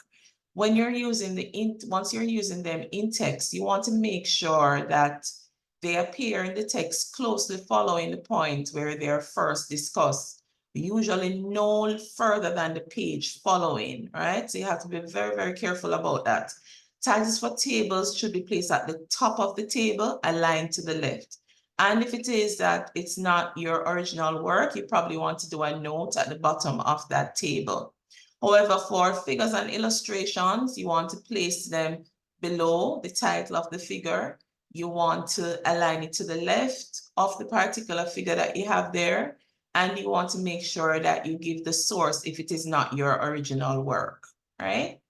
In the list of figures, list of tables, list of illustrations, etc., you are to decide on whether you're going to use a colon or a full stop. Whichever one you decide to do, you use that throughout the thesis, all right? And that would also come in your list of figures and list of tables, which form a part of the preliminary pages.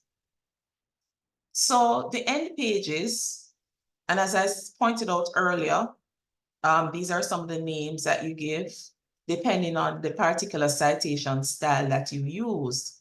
So you want to make sure that you're giving credit to the sources used in the preparation of your work. Very important that you do that. All references, whether they're listed in footnotes, endnotes, or bibliographies, must conform to stylistic requirements. All right? And a listing of the style manuals recommended by each faculty or department is given in Appendix 1, the UE Thesis Guide, pages 22 and 23. I know about the social sciences, including Harvard and APA 7th at this time. So I imagine when next there is another edition of the Thesis Guide, that will be pointed out. But that I know came through memo to us here. So your end pages or your appendices, they would come following your references. We're still using the Arabic numbering, and you want to make sure that your appendices don't exist 20% of the thesis, all right? And it contains research material which you deem to be pertinent to the thesis. And when you have 2 or more appendices, you want to make sure that you designate them as Appendix A, Appendix B, etc. It is letters that are used and not numbers. All right. If you have tables and figures in the appendices, they should be numbered, you know, table 8.1, table 8.2, and so on. All right. And that is in the thesis guide also. So mention was made of the manuscript-based thesis. So what I would indicate to you is to make sure that you do what is applied for the traditional thesis first in terms of your preliminary pages. So you would have a general abstract, you would have the general introduction, including references at the end of that particular introduction. And each manuscript or chapter that you do must have its own abstract, keywords, introduction, methods, results, discussion, references. All right, overall synthesis and summary, including references. So you're gonna do one at the end of each chapter, but in addition to that, or at the end of each manuscript, but in addition to that, you want to have an overall list of all these references that you had in your particular thesis. All right, then you have the appendices.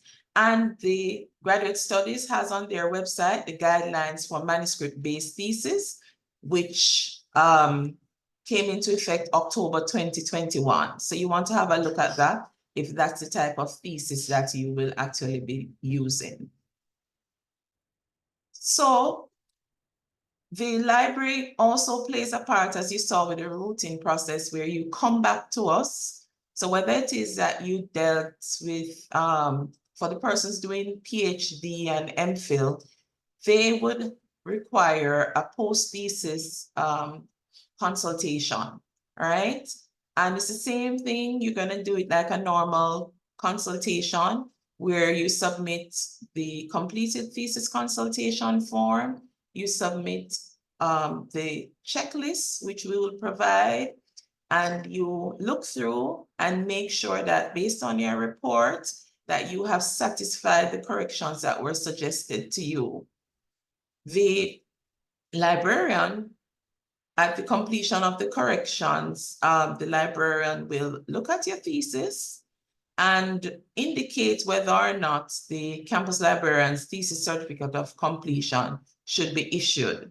And that is sent to the campus librarian, who signs off on you getting your certificate, which now is sent electronically to Graduate Studies on your behalf. So that marks the end of the actual process, right? So we do have, and I just want to point out, we have librarians that are assigned to faculties and departments. This is the current listing, and for 2023, 2024, for the different areas and some of the styles that they do. And they provide a go-to person if there's need for consultation on the citation style use or the information literacy sessions, we will assign. You send to us and we will send to them those requests. All right, we try to provide this service for stakeholders free of cost. And it must be noted that you want to make sure that you help in this process, because at the end of the day, the responsibility lies with you, the candidate, as to what is presented. Remember, I said that you will be showing this work and other persons will see this work, you know, once it is in the library, all right? And my colleague, Ms. Sadler, will speak a little bit about UWI Scholar when she comes to do the vote of thanks, which is very important going forward, right? So these are some places you can find us. The Milu email is milu.library@uwimona.edu.jm. There's the reference email. You can find us on social media. Ask a Librarian is a service that we have if you have a question, and that can be found on the library's page at www.mona.uwi.edu/library. And we have our UWI library portal, and that is also available in the old version of RVLE at present. All right. So thanks for having me. And that's the end of my presentation. Okay, thank you very much, Ms. Tagwell. So now we get into the question and answer session. Andre was saying that the librarian assigned to department was very small. So if you are interested in knowing what particular librarian is assigned to your department or faculty, just put it in the chat and somebody will respond. So question and answer, if you have any questions, we'll take them, ladies and gentlemen. If you can just raise your hand and I'll acknowledge you, and then you can go ahead and ask a question. Yeah, Pat, go ahead. Hi, good afternoon, everyone. Quick question regarding the consultation for review of the thesis. Is it the thesis that you start at, or would you start maybe at the proposal level? Is that possible? We To try start to early. make sure that we actually, it's best to start at the completed document, but those liaison librarians that I pointed out, you could actually liaise with your liaison librarian in terms of looking at that to see if you're on the right track. And of course, you could also come to any of our reference desks to get direction. Our hours are 8:30 to 10 p.m. Monday to Friday. And for Saturday hours, we have extended hours now. So it's 9:30 to 12 midnight on a Saturday for the next few weeks of exam. That's the main library though, and the medical library for those extended hours. Gail, I see you. Go ahead. Yes, thanks again. Quick question. I'm waiting on my supervisor to give me final comments on my final draft. Is this a good time to do that library consultation? Or should I wait until I get feedback from him and I've made those corrections? I've formatted and everything, my document. I would ask you to wait on your supervisor, because he may ask you to do some changes prior to you submitting for that consultation. Okay, thanks. Thank you, Gail. Marsha? Okay, very good presentation, Mr. Well. I saw that my librarian is something with Duncan, but I didn't see the other information regarding her. How do I actually get in contact with a liaison librarian like I'm from sociology, and could we see the list just one last time? A little bit bigger. Okay, hold for me.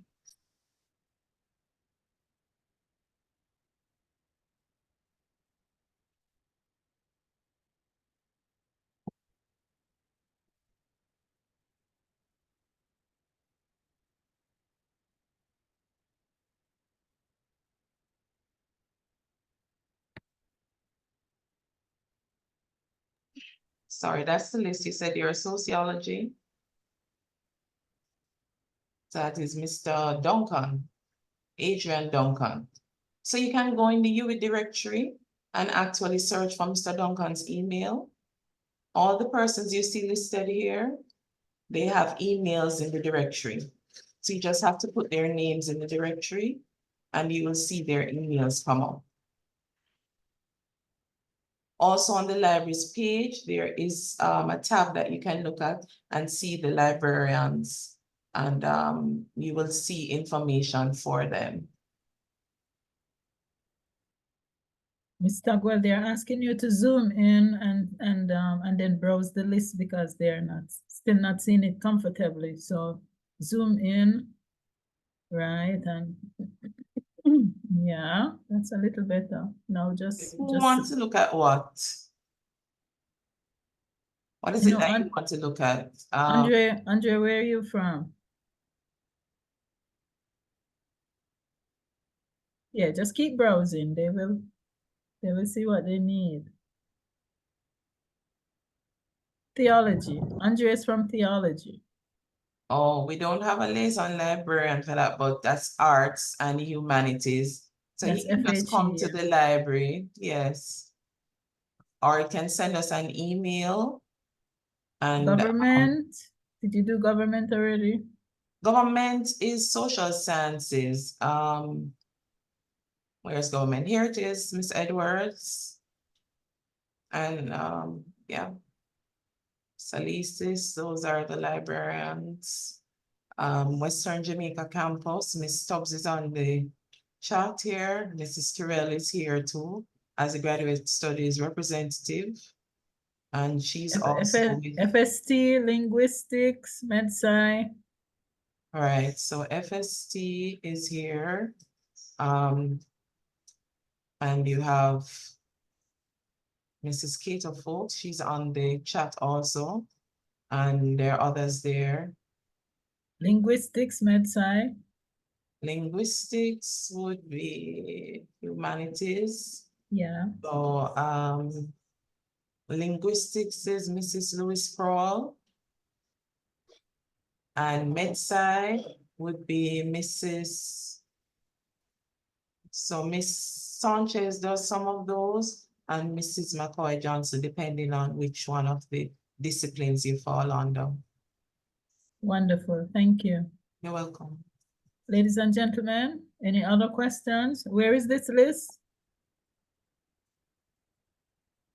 We will have to get that list published on the website. I think what is on the website is the older list. Okay. So we'll have to make sure to have that there. But if they email us, we can. No. You send it to us. Send it to I'll do Cameroon, that. and we'll Yes. we'll blast it to include them. it. All right. Thank We'll you, blast it to Professor them, so Howard. everybody will have it. Yeah. Thank you, Professor. I don't see any other question. Ladies and gentlemen. Sorry, I can't find the hand thing. I just have a suggestion in terms of the thesis guide. I notice it has said that it's with effect from 2015. If there's any way you can put a notification to say that this document it was updated recently, as it's like 2023 or recently updated, even if it's just something to state. Okay, whenever I see this document, I'm like, okay, it's 2015, it's very old. So I continue to search to see whether or not it's something much newer. So I just want to suggest that you can put on the document that it was the date it was recent, that it was updated as of like March 2023 or something like that. I'm speaking specifically to the thesis guide. Right, GB, that's the final. We haven't had any updates.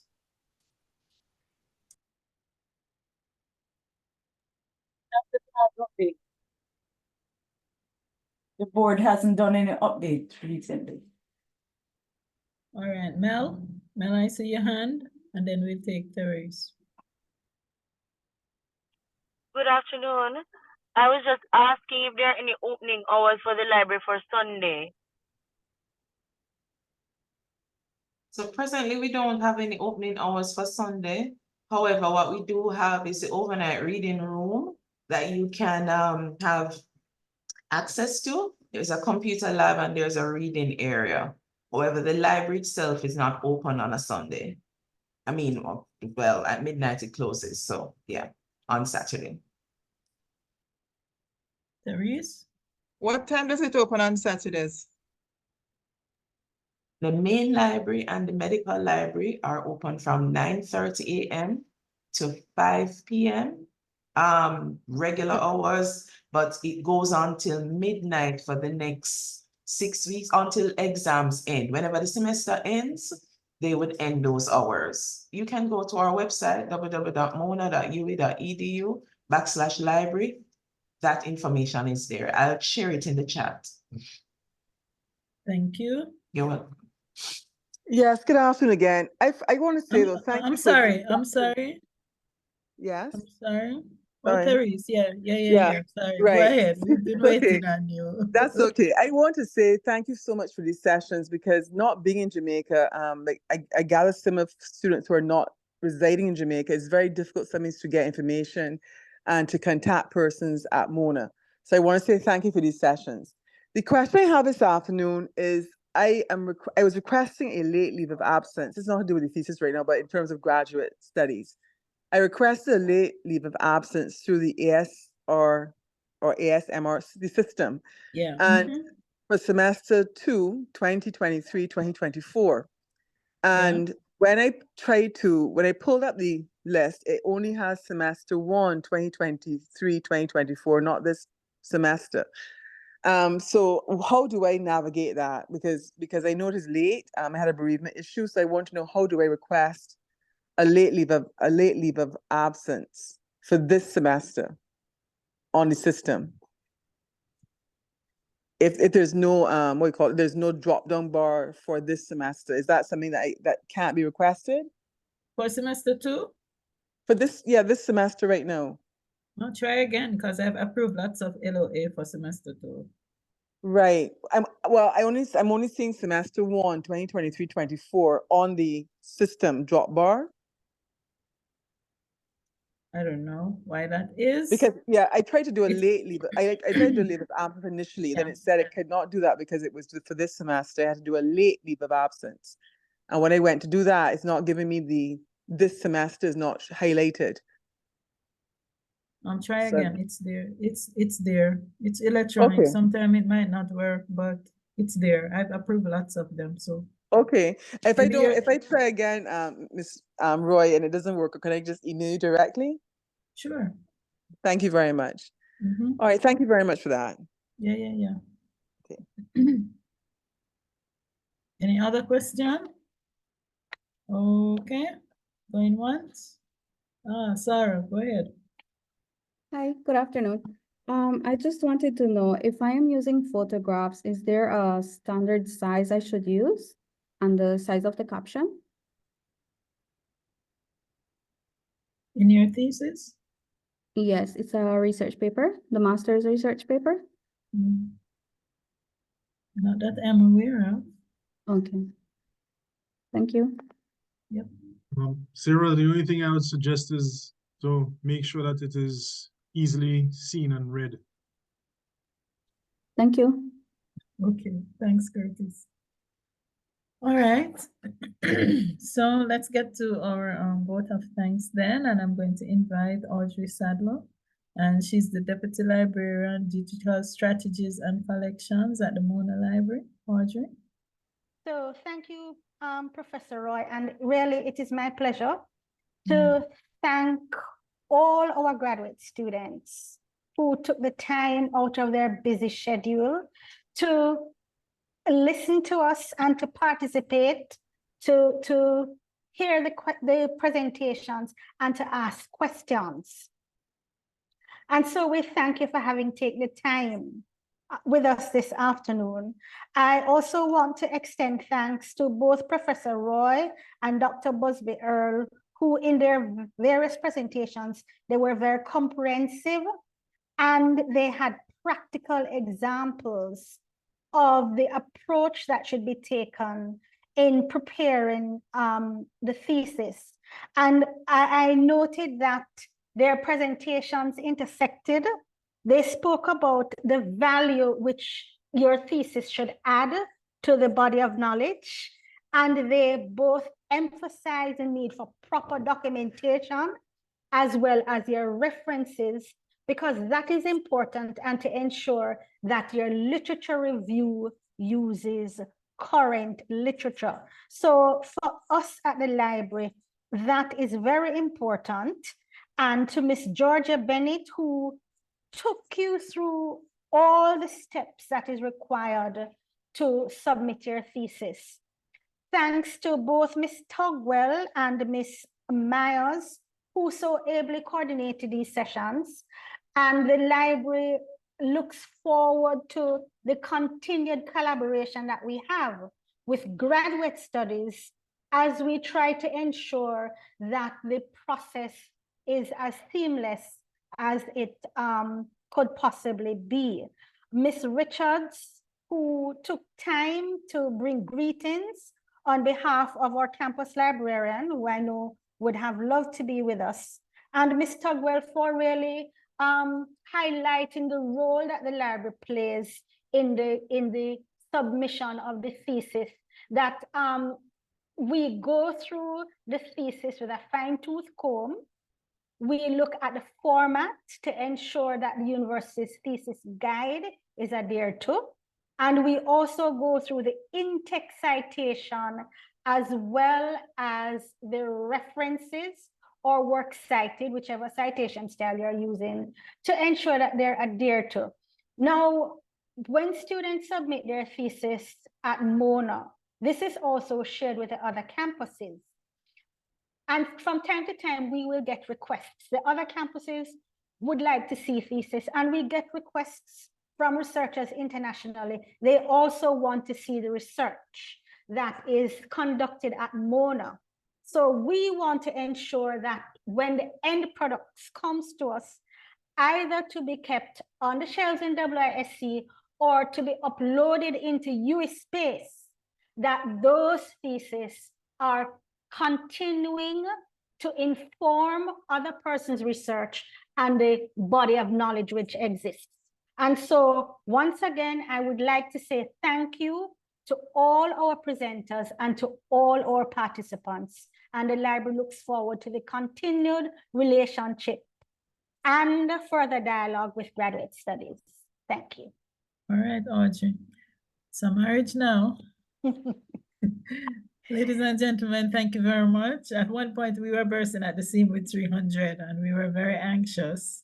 So definitely it shows that there's a thirst out there for this information. Thank you for staying with us. Listen, in the Office of Graduate Studies and Research and the library, we are here to serve you, right? If we give you enough information for you to do what you do better, then it makes it better for all of us. If you have ideas about other workshops that we should do, other information you want us to present, just let us know and we'll organize it and let you know.